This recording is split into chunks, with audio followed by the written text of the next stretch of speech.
Most people in this world would think that superheroes do not exist.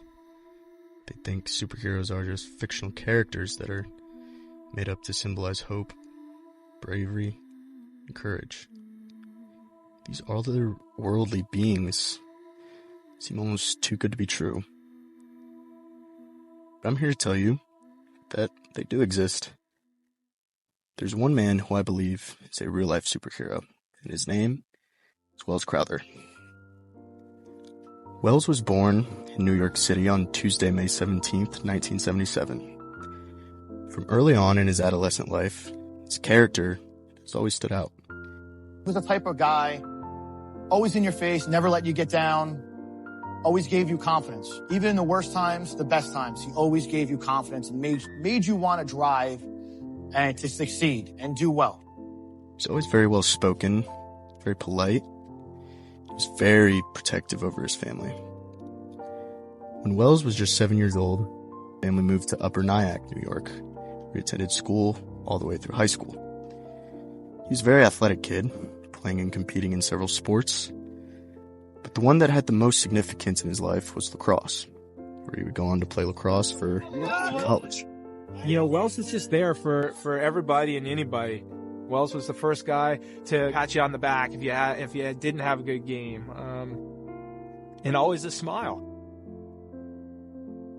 After Wells had graduated college, he got a job as an equities trader on the 104th floor of the World Trade Center. While he was very grateful for this job and this fabulous opportunity he was given, he'd always dreamed of becoming a firefighter since he was a little boy. On September 11th, 2001, Wells became that firefighter. Understand that there has been a plane crash on the southern tip of Manhattan. Oh, there's right now. We got an explosion inside. On this day, 19 terrorists associated with Al-Qaeda took over and hijacked commercial airlines, flew them into the World Trade Center. The most traumatic, deadly terrorist attack that has ever taken place on U.S. soil. It's just happened. Hold on just a moment. We got an explosion inside. After the South Tower had been hit, a group of injured people who managed to survive the initial blast came together on the 78th floor to hide from the rapidly spreading fire and smoke.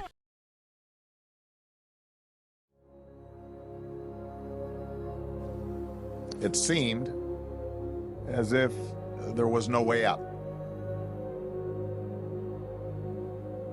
And then there came a voice, clear, calm, saying he had found the stairs. A young man in his 20s, strong, emerged from the smoke, and over his nose and his mouth, he wore a red handkerchief. He called for fire extinguishers to fight back the flames. He tended to the wounded.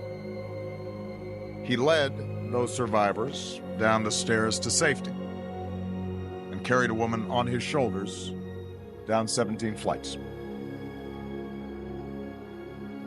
Eyewitnesses of this say that Crowther spoke with a sense of calmness and authority, so the group of the injured people followed him. Crowther brought them all the way down to the 61st floor, where they met the firefighters.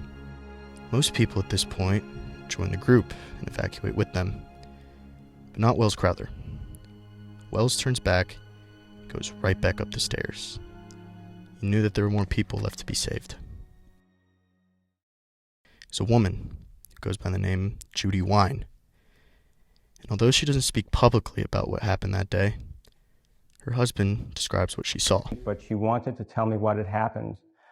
Judy said she saw a young man appear out of nowhere. She watched him as he went around helping people, putting out fires, and administering aid to the injured. And he said, "Everyone who can stand, stand now. If you can help others, do so." Those were his exact words as she told it to me that afternoon. At 9:59 a.m., the South Tower collapsed. When I heard the news that the tower had come down, I knew in my heart of hearts that Wells was gone. I can't explain why, other than it was just a mother's heart knowing. Sorry. Wells Crowther's heroic actions on September 11, 2001 truly immortalized his signature bandana into the symbol of hope and courage that it is today. I believe that Wells Crowther is a real-life superhero. To have the bravery to lay down your life for just the tiny chance that you might be able to save someone else's. To me, that is the most selfless act that any living, breathing human could ever accomplish in their lifetime. Wells Remy Crowther is a superhero.